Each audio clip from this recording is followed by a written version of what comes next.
Hi అండి, అందరూ ఎలా ఉన్నారు? ఈరోజు వీడియోలో మేము బెంగళూరు నుంచి ధర్మస్థల వచ్చామండి. ఇక్కడ ధర్మస్థలకి టెంపుల్కి దగ్గరలోనే ఉన్న టెంపుల్కి సంబంధించిన గెస్ట్ హౌస్లోనే మేము స్టే చేసాము. అక్కడి నుంచి అంటే మేము వచ్చింది నైట్ టైం కాబట్టి ఎర్లీ మార్నింగ్ పక్క రోజు దర్శనానికి అయితే వెళ్తున్నాము. ఇప్పుడు ఆ ధర్మస్థల యొక్క టెంపుల్ గురించి అలాగే టెంపుల్ వ్యూ అంతా మనం చూద్దాము. ఇది ఎంట్రన్స్ అన్నమాట. ఇక్కడ నుంచి వాహనాలు అంటే వెహికల్స్ అన్నీ లోపలికి వెళ్తాయి. పార్కింగ్ అంతా ఉంది. ఎందుకంటే లోపల ఇంకా గెస్ట్ హౌస్లు చాలా ఉన్నాయన్నమాట. అవి ఇంకా తక్కువ రేటుకి కూడా వస్తాయి. అంటే 200 అలా కూడా వస్తాయి అన్నమాట. ఇప్పుడు మనం టెంపుల్ దగ్గరికి వెళ్దాము.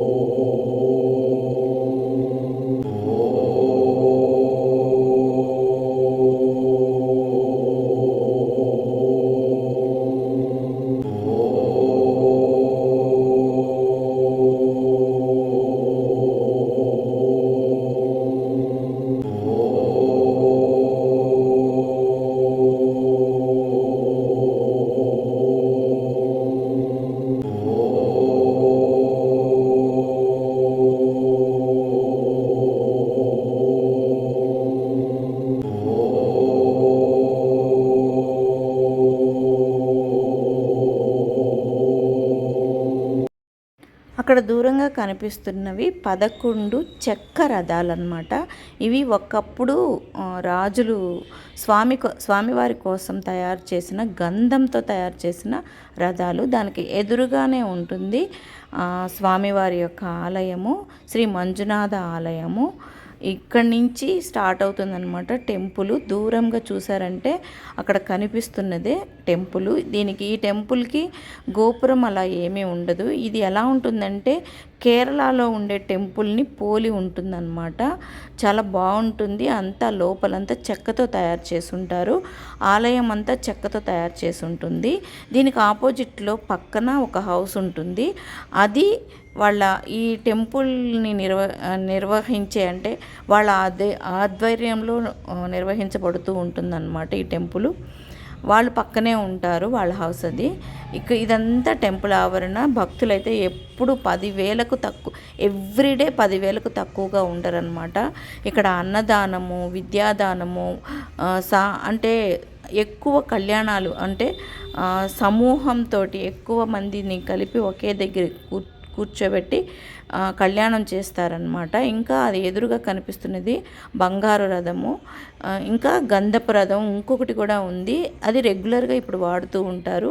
ఇంకా మండపాలు కూడా ఉన్నాయి. భక్తులు వచ్చి సేద తీరడానికి, అలా రెస్ట్ తీసుకోవడానికి, పడుకోవడానికి అలా ఒక మండపం ఉంటుంది. ఇది ఎంట్రన్స్ అనమాట, టెంపుల్ ఎంట్రన్స్. ఇది టికెట్ తీసుకొని మనం వెళ్ళవచ్చు.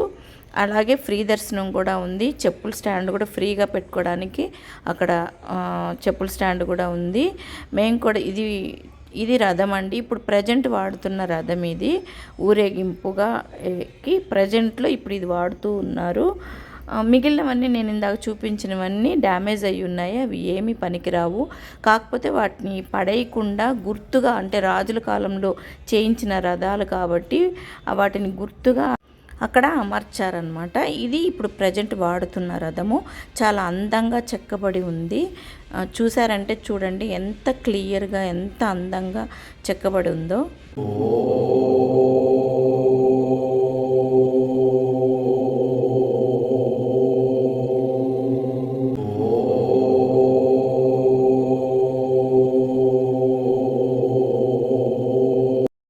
అవన్నీ టికెట్ కౌంటర్స్ అండి. టికెట్ అక్కడ తీసుకొని క్యూలో వెళ్ళాలి. లేదంటే ఫ్రీ దర్శనం కూడా ఉంటుంది. టికెట్ తీసుకుంటే త్వరగా వెళ్ళిపోవచ్చు. మేమైతే ఇప్పుడు టికెట్ తీసుకొని క్యూలోకి వెళ్తున్నాము. ఎవరు జనం అయితే లేరు. దర్శనం చాలా త్వరగా కూడా అయిపోయింది మాకు.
అన్నప్రసాదం అండి. ఆ ప్లేస్ని అన్నపూర్ణ అని పిలుస్తారు. అక్కడ అందరికీ ఫ్రీ భోజనం పెడతారు. ఇక్కడ చూసారంటే మేము క్యూలో ఉన్నాము. పక్కనే ఉన్న హౌస్, అక్కడ ఉన్న హౌస్ అయితే ఈ ఆలయ నిర్మాణానికి కారణమైన వారి వంశస్థులు అక్కడ నివసిస్తూ ఉంటారు. ఆయన ఇప్పుడు స్వామివారి దర్శనానికి వెళ్తున్నారు. అలాగే భక్తులకి కూడా ప్రసాదాన్ని కూడా ఇస్తారనమాట. ఇప్పుడు మేము స్వామి దర్శనానికి వెళ్తున్నాము. ఇకపోతే టెంపుల్ యొక్క హిస్టరీలోకి వస్తే 800 సంవత్సరాలకు ముందు ధర్మస్థలాను ఇక్కడ అంటే ఈ ధర్మస్థలాలో జైన్ సైనికాధికారి బిర్మన్న, అతని భార్య అమ్ము బిల్లాది నివసిస్తూ ఉండేవారు.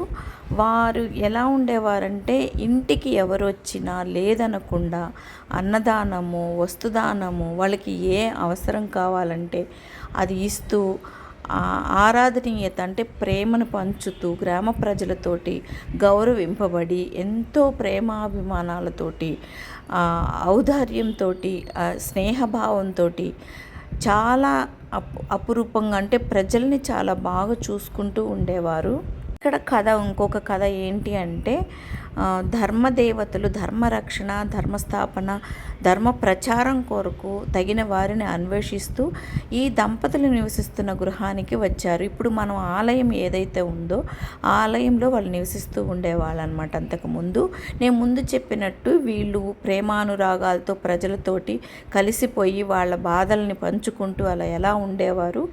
వాళ్ళ దగ్గరికి ఆ ధర్మదేవతలు వచ్చినప్పుడు ఆ దంపతులు వారిని ఆహ్వానించి పూజించి గౌరవించారు. వారి పూజలకు ప్రసన్నులైన ధర్మదేవతలు ఆ రోజు రాత్రి వారి కలలో కనిపించి అంటే ఇప్పుడు టెంపుల్గా చేసిన ఆ గృహాన్ని ధర్మదేవతలకు సమర్పించాలని వారిని కోరారన్నమాట.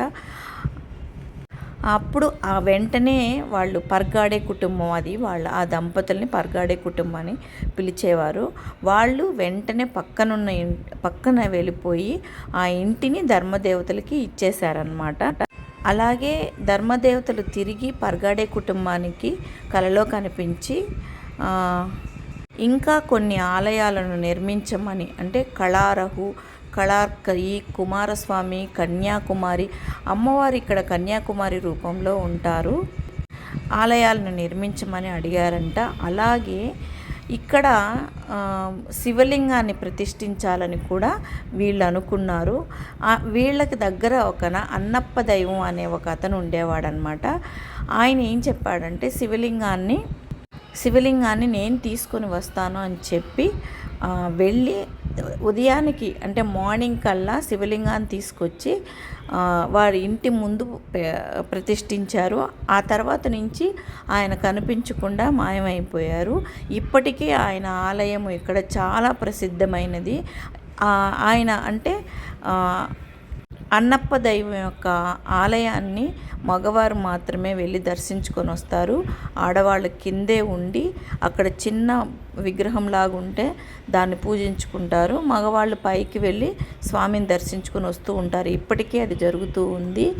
అయితే ఆ విగ్రహ ప్రతిష్ఠ తర్వాత ఇక్కడ అంటే ఉడిపిని పాలిస్తున్న రాజు ఆలయాన్ని అయితే డెవలప్ చేసి విగ్రహ ప్రతిష్టను బాగా చేసి ఆలయానికి కావలసిన సౌకర్యాలన్నింటినీ కల్పించారనమాట. అప్పటి నుంచి ఇక్కడ మంజునాథ స్వామి ఆలయం అయితే ప్రసిద్ధి చెందింది. తర్వాత ఈ ఆలయం యొక్క కథతోనే మనకి చిరంజీవి నటించిన మంజునాథ సినిమా అనే షూట్ చేయడం అయితే జరిగిందనమాట. ఇంకా ఇంపార్టెంట్ ఏంటంటే ఇప్పుడు చెక్క కనిపిస్తుంది. ఆలయం చుట్టూ తిరుగుతున్న వాళ్ళకి అక్కడ చుట్టూ చెక్కతో అమర్చబడినట్టు ఉంటుంది, మీరు గమనించుంటారు. ఇప్పుడు అది గంధము చెక్కతో తయారు చేసిన ఆలయం మొత్తం గంధం చెక్కతో తయారు చేయబడింది. ఇది నైట్ టైం అంటే రాత్రిపూట 3 కిలోమీటర్ల వరకు, అంటే ఈ ఆలయం యొక్క ఇంపార్టెంట్ విషయాలు కొన్ని ఉంటాయి కదా, అవి ఇదన్నమాట.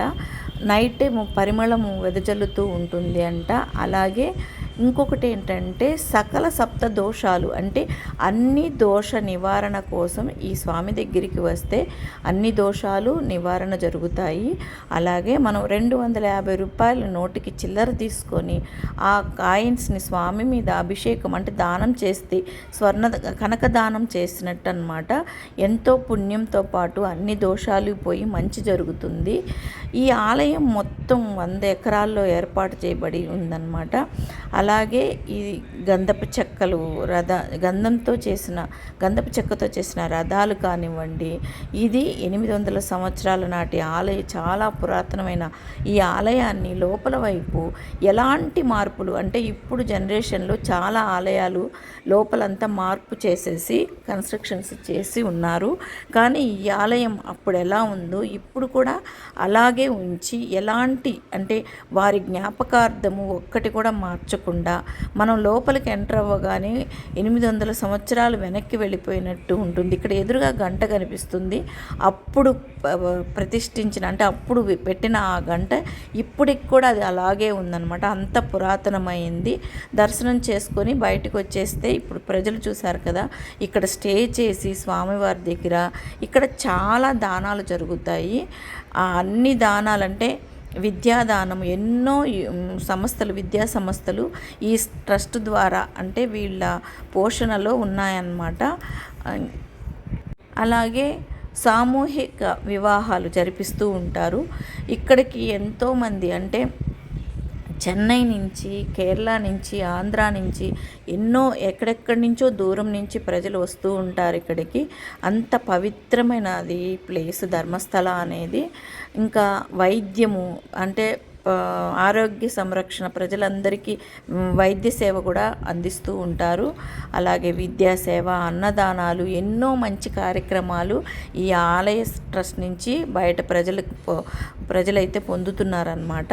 చూశారు కదా, ఎప్పుడు ఎవ్రీ డే 10,000 మందికి తగ్గకుండా అన్నదానం కానివ్వండి, దర్శనాలు కానివ్వండి జరుగుతూ ఉంటాయంట.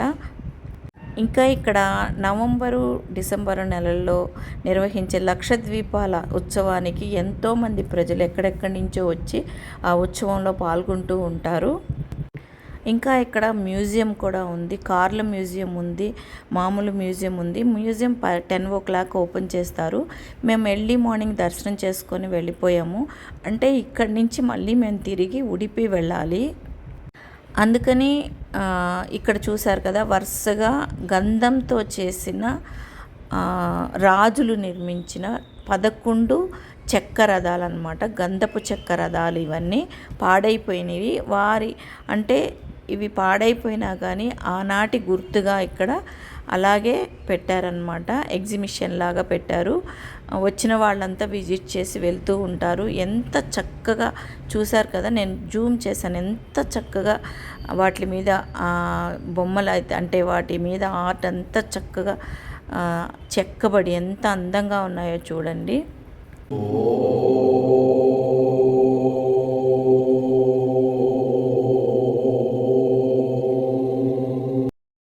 ఇదేనండి ఎగ్జిబిషను. ఇక్కడ ఎగ్జిబిషను అందరూ వెయిట్ చేస్తూ ఉన్నారు. మేము దర్శనం చేసుకొని వచ్చేటప్పటికి 8 అయింది.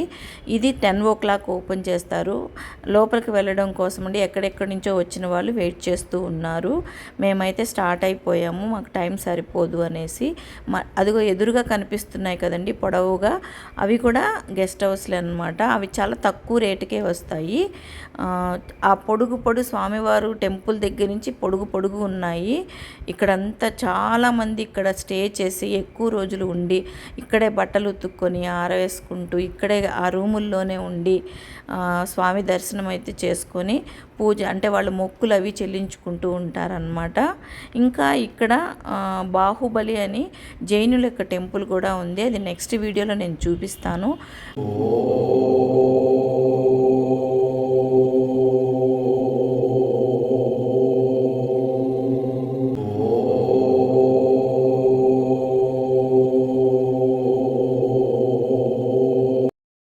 నేను చెప్పాను కదా బాహుబలి స్టాచ్యూ అండ్ టెంపుల్ ఉంది అని, పైకి వెళ్ళే దారి అనమాట ఇది.